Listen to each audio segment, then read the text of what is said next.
E a gente continua a falar sobre esse assunto com Matheus Falivene, doutor e mestre em Direito Penal pela USP. Boa noite, doutor. Obrigado pela participação aqui conosco. Então vamos entender por que essa matéria foi parar no Supremo Tribunal Federal, aonde está sendo questionada a constitucionalidade dela. Bom, boa noite a todos.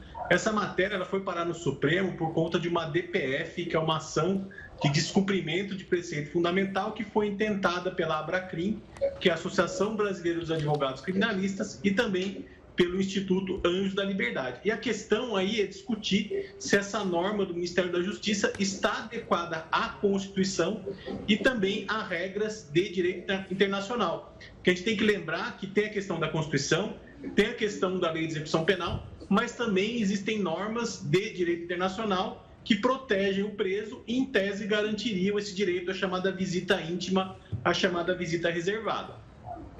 Doutor, quando a gente olha para essa possibilidade e dentro de um esquema federal de uma prisão, essa troca que poderia acontecer, no caso, por exemplo, de um falecimento de uma esposa, havia já algo regulado para que isso fosse declarado através da documentação.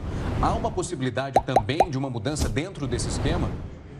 Sim, a grande discussão aí nessa questão da DPF, especificamente nesse ponto da troca do cônjuge que fará a visita íntima, diz respeito a esse prazo e as condições para a troca do cônjuge. Porque a norma do Ministério da Justiça coloca a condição de ter pelo menos 12 meses, o que é considerado um tempo bastante longo, e também a questão da documentação, a questão também de quem pode fazer essa visita íntima. Então, tem várias questões aí que são discutidas nessa DPF e que querem flexibilizar essas regras. É lógico, o sistema penitenciário, ele é regido por regras duras, né? Ele é rígido, inclusive, se a gente pegar os sistemas estaduais, também possuem regras bastante rígidas, porém, nesse caso do federal, a regra ela é considerada por essas associações como imprópria, porque seria um tempo demasiadamente longo, o que acabaria ofendendo o direito do preso até essa visita íntima, essa visita reservada.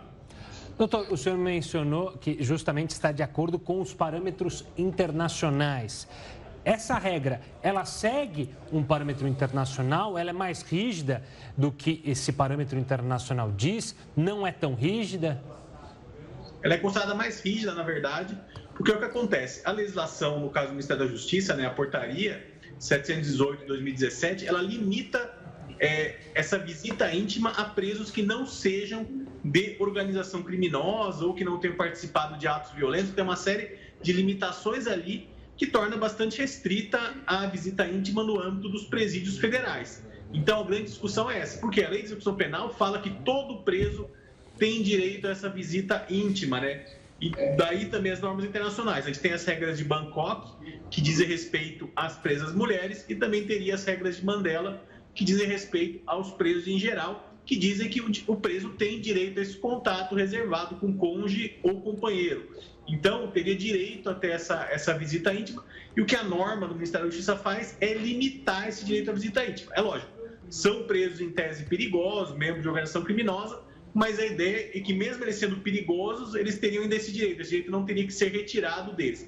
O que teria que haver seria uma fiscalização maior, uma questão de segurança maior, com relação ao visitante, para evitar que fossem passados objetos ou que fossem trazidas informações externas, mas fazer a segurança e não proibir a visita íntima, essa é a grande questão dessa DPF.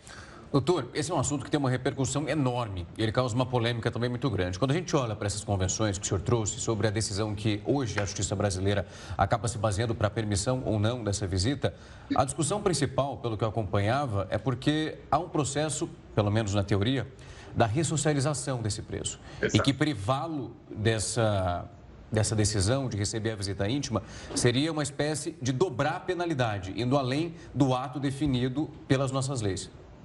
Exatamente. A ideia de você ter uma visita íntima, quer dizer, uma das finalidades da pena é a ressocialização.